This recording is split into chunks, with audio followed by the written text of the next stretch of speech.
What's good, people? It's your boy Cosmic. I'm sitting here with Soraya, who's behind the camera, and we were talking about people's emotional investments to sports. She saw a blog or a note where some dude talked about sports, and of course, everybody always tries to put sports down. Like, some people's investment in sports is bad. I don't agree with this in the least bit. See, sports are older than the game of sports, okay? This is not something that we created in our intelligent phase.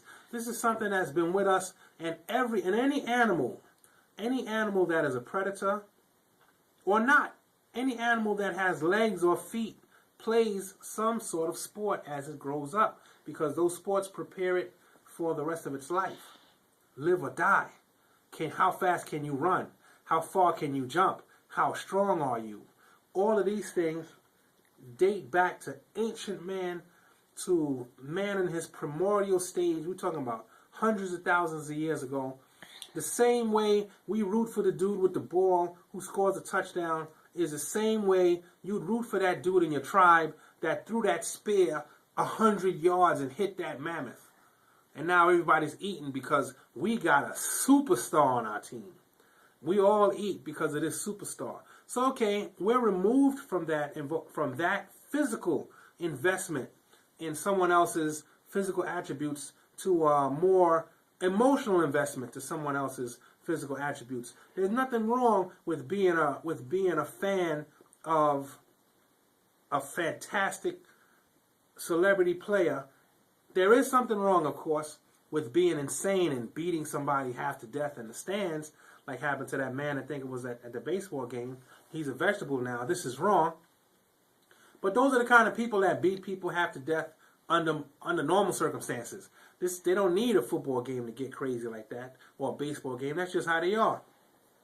For the rest of us, there is something fantastic about your team winning.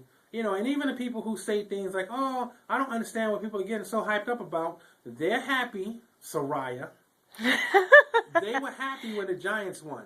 So if the Giants lost, they would have been sad. Okay, so you don't have as much an emotional investment in as other people. Mm-hmm. That doesn't negate other people's emotional investment. It doesn't tell you. You don't have the right to tell somebody you shouldn't be so happy that the Giants won. You weren't on the field. Oh, I'd never say that. Or you shouldn't be sad or depressed because they lost, because that emotional investment is the payoff.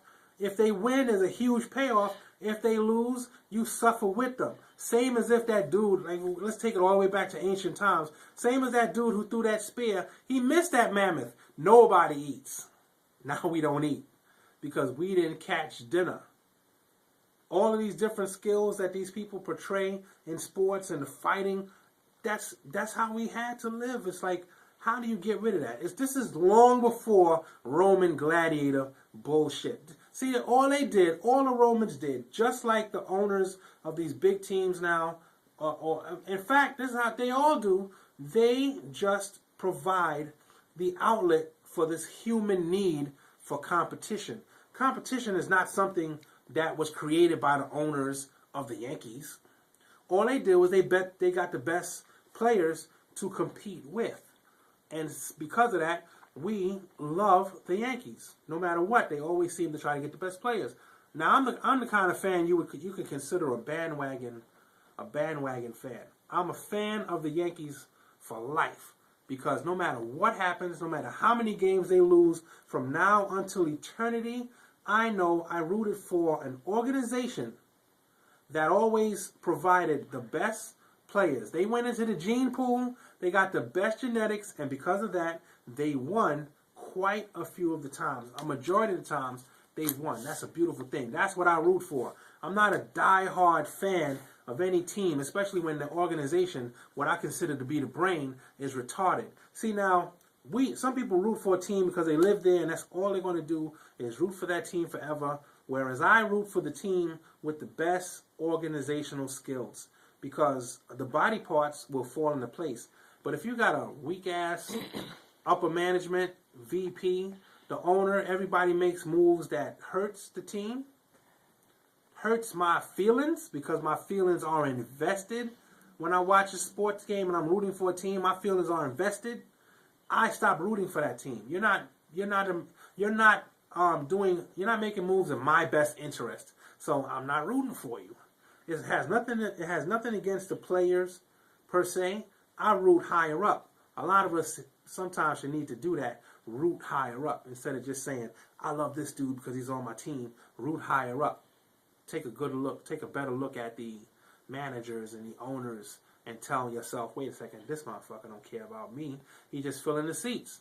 So I'm not rooting. That's another thing with these people. When you don't root, that means you don't buy the merchandise or you don't go to the games. They will make changes to make sure you come there. So that's my take on sports.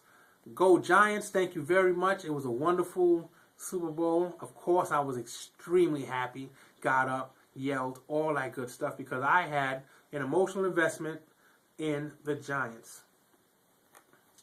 This was your boy on the Blackest Eye. I'll holler at you.